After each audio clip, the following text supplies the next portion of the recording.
नमस्कार। Super India news team में आपका स्वागत है। मैं हूं राजेश आर्य। आइए देखते हैं आज का विशेष समाचार। बिना बात का बतंगड़। कांग्रेस ने G20 सम्मेलन के लोगों में कमल को चित्रित करने पर आपत्ति जताकर बैठे ठाले अपनी फजीहत ही कराई। ऐसा लगता है कि उसे मोदी सरकार के हर काम और निर्णय का विरोध करने की आदत पड़ गई है। ऐसा तभी होता है जब कोई अंध विरोध से ग्रस्त हो जाता है। भारतीय संस्कृति के कमल के पुष्प की महत्ता किसी से छिपी नहीं। यह शुभ सौंदर्य समृद्धि का प्रतीक तो है ही, अनेक देवी देवताओं से भी संबंधित है। इसका उपयोग विभिन्न धार्मिक एवं सांस्कृतिक अनुष्ठानों में शताब्दियों से किया जाता रहा है। हमारे न जाने कितने प्राचीन भवनों और विशेष रूप से मंदिरों में कमल को उकेरा गया है।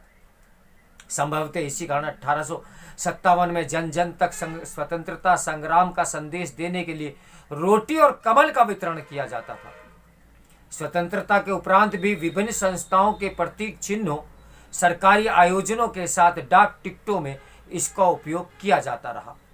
आज भी कई सरकारी और गैर सरकारी संस्थाओं के लोगों में कमल को शोभायमान देखा जा सकता है। वस्तुतः इसी कारण उसे राष्ट्रीय पुष्प की तरह भी देखा जाता है। ऐसा प्रतीत होता है कि देश की सबसे पुरानी पार्टी कांग्रेस भारतीय संस्कृति में कमल की महत्ता से पूरी तरह अनजान है।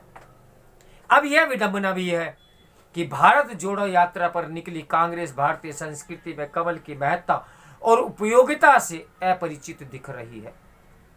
समझना कठिन है उसे कमल के रूप में केवल भाजपा को चुनाव ही चिन्ह ही क्यों दिखाई दिया।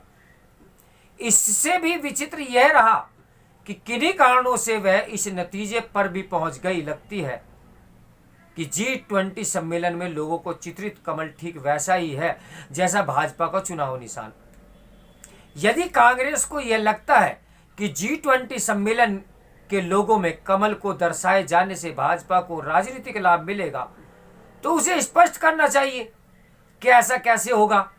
क्या G20 समूह के देशों की भारत में होने वाले चुनाव में कोई भूमिका रहने वाली है?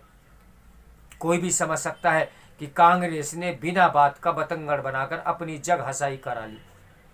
जाने अनजाने उसने यह भी प्रतीति कराई कि भारतीय सभ्यता और संस्कृति के जो प्रतीक है वे उसे स्वीकार्य नहीं।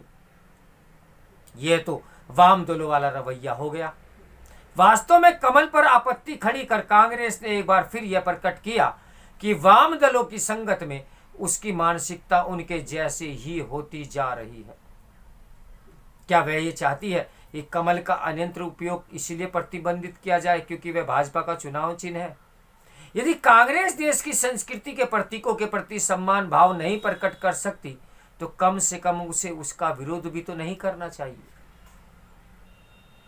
देखते हैं, यात्रा चली रही है, आगे क्या गुल खिलाया जाता है। तो मेरे साथ बने रहिए सुपर इंडिया न्यूज टीवी की ब्रेकिंग न्यूज के लिए। नमस्कार, मैं हूं राजेश आर्य।